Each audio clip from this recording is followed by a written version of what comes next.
Well, howdy there, Internet people. It's Belle again. So today, we're going to talk about the House GOP, Secretary of State Blinken, and a subpoena.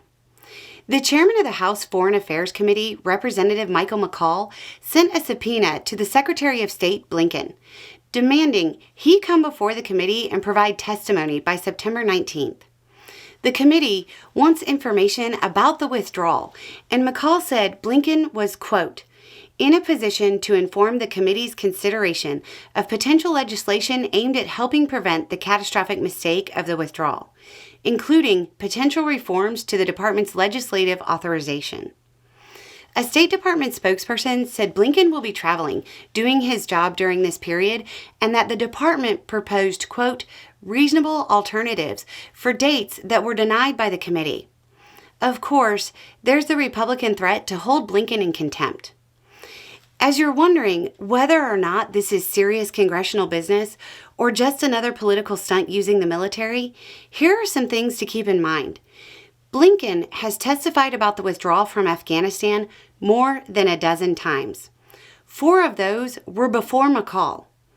A state spokesperson said while listing off the level of cooperation, quote, this includes 4 times directly before Chairman McCaul's committee, including at a previous hearing that focused exclusively on Afghanistan, all while the department was providing the committee with nearly 20,000 pages of department records, multiple high-level briefings, and engaging on transcribed interviews of nearly 15 current and former State Department officials with the committee.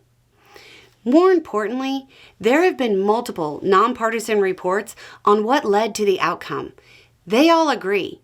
The decision from both the Trump and Biden administrations to pull all the troops in the way that they did was a primary cause. But that's not really groundbreaking work. Longtime viewers of this channel will remember the fall of the national government was called as soon as the Trump administration started dealing with the opposition without the national government. Then, there were multiple discussions about the need to get a token security force from another country in there before the withdrawal to prevent a total collapse. This isn't new material and could easily be foreseen. It's now years later. With all of this information, it seems more like this is more politicizing of something that shouldn't be politicized. That's especially the case when McCaul has openly attempted to only tie, quote, the Biden-Harris administration to the withdrawal, despite the conclusion of nonpartisan reports. And while all this is happening, what's going on in the House? Republicans are debating whether or not to set the stage for a government shutdown by attaching non-budget conservative wish list items to the funding. The deadline is creeping closer while they play their games. They have until the end of the month to get the funding through.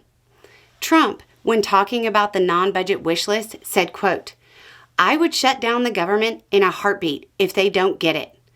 Later adding, quote, so I'm not there, but I have influence.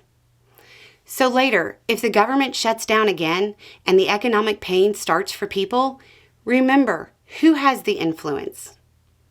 Anyway, it's just a thought. Y'all have a good day.